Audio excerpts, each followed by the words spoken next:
சரவண ஜோதியே நமோ நம. வாழ்க வையகம், வாழ்க வளமுடன். அனைத்து தமிழ் நெஞ்சங்களுக்கும் கனிவான வணக்கங்கள். நாம் தற்போது 2025ஆம் ஆண்டின் இறுதியை நெருங்கிக் கொண்டிருக்கிறோம். 2026ஆம் ஆண்டின் முதல் மாதமான ஜனவரி மாதத்தில் நுழைய உள்ளோம். நிகழும் ஸ்ரீ மங்களகரமான விசுவாச ஆண்டு மார்கழி மாதம் 17ஆம் நாள் திரியோதசி திதியில் ரோகிணி நட்சத்திரத்தில் சுபம் நாமயோகத்தில் கௌளவம் கர்ணத்தில் சித்த யோகத்தில் வியாழக்கிழமை அன்று இந்த மகத்தான ஜனவரி மாதம் பிறக்கின்றது. இந்த மாதத்தில் பல கிரகங்கள் தங்களின் நிலைகளை மாற்ற உள்ளன. ஜோதிட சாஸ்திரப்படி ஜனவரி 1, 2026இல் கிரகங்களின் சிறப்பு சேர்க்கையால் உருவாகும் மிகப்பெரிய யோகமான சங்கோண யோகம் ஒரு சில ராசிக்காரர்களுக்கு மங்களகரமானதாகவும் அதிர்ஷ்டமானதாகவும் வாழ்வில் புதிய வெளிச்சம் தருவதாகவும் அமையும். ஜனவரி மாதம் 13ஆம் தேதி செல்வத்தின் அதிபதியான சுக்கிர பகவான் மகர ராசிக்கு செல்ல உள்ளார்.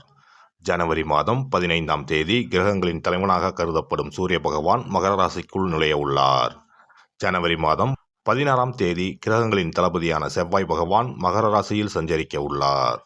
இம்மாதம் அதாவது ஜனவரி 17ஆம் தேதி புதன் பகவானும் ஜனவரி 18ஆம் தேதி சந்திர பகவானும் மகர ராசிக்கு செல்ல உள்ளனர்.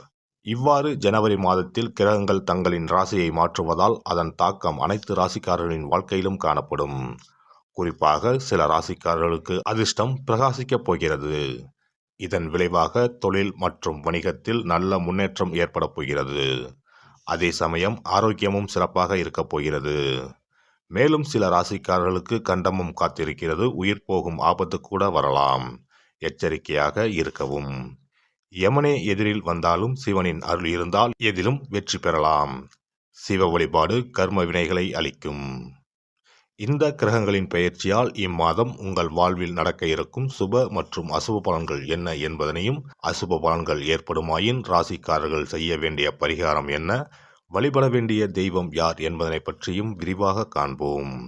பிறக்கப் போகும் இம்மாதத்தில் உங்கள் வாழ்வில் வளமும் நலமும் செல்வ செழிப்பும் பெற்று வாழ்வின் உயரிய நிலையை அடைய எல்லாம் வல்ல எம்பெருமானை வேண்டி விரும்பி கேட்டுக்கொள்கிறேன். மீனராசி அன்பர்களே, இந்த மாதம் வாக்கு வன்மையால் எல்லா நன்மைகளும் கிடைக்கப் பெறுவீர்கள். அனுகூலமான பலன் உண்டாகும். பணவரவு மன திருப்தியை தரும். புதிய நபர்களின் அறிமுகமும் அவர்களது நட்பும் கிடைக்கப் பெறுவீர்கள். நீண்ட நாட்களாக இழுபறியாக இருந்த காரியங்கள் சாதகமாக நடந்து முடியும். வாகனங்களை பயன்படுத்தும் போது கவனம் தேவை. தொழில் வியாபாரத்தில் எதிர்பார்த்த வெற்றி கிடைக்கும். நிதி நிலைமை சீர்படும். புதிய ஆர்டர்கள் கிடைப்பதில் இருந்த சிரமங்கள் குறையும். உத்தியோகத்தில் இருப்பவர்கள் வேலைப்பளு குறைந்து காணப்படுவார்கள். எதிர்பார்த்த இடத்திற்கு மாற்றம் கிடைக்கலாம். குடும்பத்தில் ஒற்றுமை உண்டாகும். கணவன் மனைவிக்கு இடையே இருந்த இறுக்கமான சூழ்நிலை நீங்கி மகிழ்ச்சி உண்டாகும். பிள்ளைகளால் இருந்த மன வருத்தம் நீங்கி அவர்களுடன் சந்தோஷமாக வெளியே சென்று வருவீர்கள். பெண்களை பொறுத்தவரை இந்த மாதம் எல்லா காரியங்களும் அனுகூலமாக நடக்கும். மனக்கவலை நீங்கி நிம்மதி உண்டாகும். கலைத்துறையினருக்கு வீண் அலைச்சல், காரிய தாமதம் போன்றவை ஏற்படலாம். புதிய முயற்சிகளை தள்ளி போடுவதும் நல்லது. காரிய அனுகூலம் ஏற்படும். உணர்ச்சிகரமாக பேசி மற்றவர்களை கவர்வீர்கள். எல்லாவற்றிலும் எதிர்பார்த்த நன்மைகள் உண்டாகும். பணவரத்து கூடும். அரசியல் துறையினருக்கு கொடுக்கல் வாங்கலில் இருந்த பிரச்சனைகள் தீரும். நீண்ட நாளாக இருந்த கஷ்டங்கள் நீங்கும். எதையும் செய்து முடிக்கும் சாமர்த்தியம் உண்டாகும். அரசாங்கம் மூலம் லாபம் ஏற்படும். வெளியூர் அல்லது வெளிநாட்டு பயணம் சாதகமாக இருக்கும். மாணவர்களுக்கு கல்வியில் முன்னேற்றம் காண முழு மூச்சுடன் செயல்படுவீர்கள். நட்சத்திர பலன்கள் பூரட்டாதி 1ஆம் பாதம். இந்த மாதம் குடும்பத்திற்கு தேவையான பொருட்கள் வாங்குவதன் மூலம் செலவுகள் உண்டாகும். சகோதரர்கள் மூலம் உதவிகள் கிடைக்கும். உறவினர்கள் வருகை இருக்கும். பிள்ளைகளிடம் அனுசரணையாக நடந்து கொள்வது நன்மை தரும். உத்திரட்டாதி நட்சத்திரம். இந்த மாதம் துணிச்சலுடன் ஈடுபட்டு காரிய வெற்றி காண்பீர்கள். பண வரத்து திருப்தி தரும். வாக்குவாதத்தை தவிர்ப்பது நன்மையை தரும். எதிலும் மிகவும் கவனமாக ஈடுபடுவது நல்லது. பிள்ளைகள் பற்றிய கவலை நீங்கும். உடல் ஆரோக்கியம் உண்டாகும். ரேவதி நட்சத்திரம். இந்த மாதம் வீண் மனக்குழப்பம் ஏற்பட்டு நீங்கும். மற்றவர்களுக்கு உதவ போய் வீண் பிரச்சனைகளில் சிக்கிக் கொள்ளலாம். திடீர் கோபம் ஏற்படும். தேவையற்ற வீண் செலவுகளும் உண்டாகும். ஆன்மீக நாட்டம் ஏற்படும். தொழில் வியாபாரம் தொடர்பான காரியங்களில் இழுபறியான நிலை காணப்படும். உத்தியோகத்தில் இருப்பவர்களுக்கு கூடுதல் பணிச்சுமையும் வீண் அலைச்சலும் உண்டாகும். சிவபெருமானை வணங்கி வர எல்லா காரியங்களும் நல்லபடியாக நடக்கும். குடும்பத்தில் இருந்த பிரச்சனைகள் தீரும். சிறப்பு தொகுப்பு. கண் திருஷ்டிகள் அகன்று தடைப்பட்டு கொண்டிருக்கும் காரியங்கள் நிறைவேற செய்ய வேண்டிய பரிகாரம் என்ன என்பதனை பற்றி காண்போம். வாழ்க்கையில் நல்ல நிலையில் இருந்தவர்கள் கூட திடீரென்று பொருளாதாரம் இழந்து மன கஷ்டங்களுடன் வாழும் நிலை ஏற்படும். இந்த நிலை எதனால் ஏற்பட்டது என்று ஆராய்ந்து பார்த்தால் பெரும்பாலும் அவர்களின் மீதான கண் திருஷ்டிதான் காரணமாக இருக்கும். கல்லடி பட்டாலும் கண்ணடி படக்கூடாது என்று சொல்வார்கள் அல்லவா, அது உண்மைதான். இது போன்ற பிறரின் பொறாமை கொண்ட கண் திருஷ்டியினால் பலரின் வாழ்க்கை சிரமத்திற்கு ஆளாக நேரிடும். இது போன்ற கண் திருஷ்டிகளிலிருந்து எப்படி தப்பிப்பது? இருக்கவே இருக்கிறது எளிதாக கிடைக்கும் ஊமத்தஞ்செடி. தெய்வ சக்தி நிறைந்த செடியாக கருதப்படும் ஊமத்தஞ்செடியின் காய், பூ, இலைகள் என அனைத்தும் தீய சக்திகள் விரட்ட பரிகாரத்துக்கு பயன்படுகிறது. பொதுவாக ஊமத்தம் காய்க்கு கெடுதலை அகற்றக்கூடிய சக்தி உண்டு. நம் வீட்டில் உள்ள எதிர்மறை சக்தியை அகற்றுவதற்கு ஊமத்தங்காய் தீபம் சிறந்த பரிகாரமாகிறது.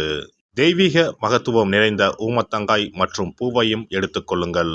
வீட்டுக்கு அருகில் இல்லை என்றால் நாட்டு மருந்து கடைகளில் கிடைக்கும். இந்த 2 பொருட்களையும் மஞ்சள் தண்ணீரை கொண்டு நன்றாக கழுவி விடுங்கள். சிறிது நேரம் அவற்றிலுள்ள ஈரம் போக ஆறவிட்டு பிறகு அவற்றை ஒரு மஞ்சள் துணியில் குலதெய்வத்தை வேண்டி ₹1 நாணயத்தோடு சேர்த்து முடிந்து வீட்டின் நிலைப்படியில் கட்டி தொங்கவிடுங்கள். இந்த முடிச்சை வெள்ளிக்கிழமை அல்லது ஞாயிற்றுக்கிழமைகளில் தயார் செய்து வாசல் படியில் கட்டுவது சிறப்பு. தினமும் வீட்டில் தீபம் ஏற்றி காண்பிக்கும் போது இந்த முடிச்சுக்கும் காண்பிக்கவும். இதேபோல் ஊமத்தம் இலைகள் கிடைத்தால் அந்த இலைகளை சுத்தமான மஞ்சள் தண்ணீரில் கழுவிவிட்டு அவற்றை கொண்டு வீட்டில் இருக்கும் விநாயகருக்கு திங்கள் கிழமைகளில் தொடர்ந்து அர்ச்சனை செய்து வர வேண்டும். ஊமத்தம் பூவையும் விநாயகருக்கு சூட்டலாம்.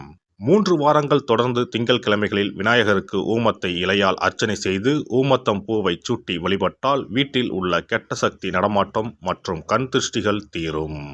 ஊமத்தம் செடியும் சிவபெருமானுக்கு உகந்த இலை ஆகும். இந்த ஊமத்தங்காய் வைத்து சிவபெருமானுக்கு தீபம் ஏற்றி வழிபடுவதன் மூலம் நமது பிரச்சனைகளில் இருந்து எளிதாக விடுபட முடியும். முதலில் 2 ஊமத்தங்காய்களை எடுத்துக்கொள்ள வேண்டும். அவற்றின் மீது முட்கள் இருப்பதால் மிகவும் கவனமாக கையாள வேண்டும். ஊமத்தங்காயின் காம்பு பகுதிகளை வெட்டி கொண்டு கத்தியை பயன்படுத்தி ஊமத்தங்காயின் உள்ளே இருக்கும் விதை பகுதியை முழுவதுமாக நீக்கிவிட வேண்டும். பின்னர் 2 அகல் விளக்குகள் மற்றும் விளக்கு வைப்பதற்கான 2 தட்டுகளை எடுத்து சுத்தம் செய்து அவற்றிற்கு மஞ்சள் குங்குமம் போட்டு வைத்துக் கொள்ள வேண்டும். பின்னர் 2 தட்டின் மீதும் ஒவ்வொரு அகல் விளக்கை வைத்துக் கொள்ள வேண்டும். அதன் பிறகு எப்போதும் பூஜை செய்வதற்கு வைப்பது போன்ற வெத்தலைப்பாக்கு, பழம் போன்றவற்றை வைத்துவிட்டு 2 விளக்குகளையும் ஏற்றி சிவபெருமானை மனதார வேண்டிக் கொள்ள வேண்டும். எனக்கு இருக்கும் பிரச்சனைகள் அனைத்தும் தீர்ந்து இன்பமான வாழ்க்கை கிடைக்க வேண்டும் என வேண்டிக் கொள்ள வேண்டும். இந்த பூஜையை வெள்ளிக்கிழமை அன்று தொடங்கினால் தொடர்ந்து 9 வெள்ளிக்கிழமைகள் செய்ய வேண்டும். ஊமத்தங்காயின் மீது எவ்வாறு முட்கள் இருக்கிறதோ அதுபோல நமது வாழ்க்கையில் இருக்கும் முட்கள் போன்ற பிரச்சனைகளை அவை தீர்த்து வைக்கின்றன. இந்த பூஜையை நாம் தொடர்ந்து செய்து வருவதால் நம் மீது இருக்கும் கண் திருஷ்டிகள் அகன்றுவிடும். தீராத துயரங்கள் தீர்ந்துவிடும். பணம், நகை நம்மிடம் பெருகி வரும். சிலருக்கு கையில் சுத்தமாக பணம் இருக்காது. வறுமை தாண்டவமாடும். கடன் தொல்லையால் கஷ்டப்படுவார்கள். பண பிரச்சனையில் சிக்கி கொண்டிருப்பவர்கள் இந்த தீபத்தை ஏற்றினால் 3 வாரங்களில் நல்ல பலனை பெற முடியும். தொழிலில் நல்ல முன்னேற்றம் இருக்கும். கடன் பிரச்சனைகள் தீரும். உறவினர்களிடையே பகைமை இருந்தால் அவையும் மறைந்துவிடும். நோய்வாய் உள்ளவர்கள் இந்த தீபத்தை ஏற்றுவதன் மூலம் நல்ல பலனை பெற முடியும். பொதுவாகவே எந்த பரிகாரம் என்றாலும் அதை முழு நம்பிக்கையுடன் செய்தால் மட்டுமே முழு பலன் கிடைக்கும் என்பதை நினைவில் கொள்ளுங்கள். எல்லாம் வல்ல இறையருளால் நீங்களும் உங்கள் அன்பு குடும்பமும் உடல் நலம், நீலாயுள், நிறை செல்வம், உயர் புகழ், மெய்ஞானம் ஓங்கி வாழ்க வளமுடன்.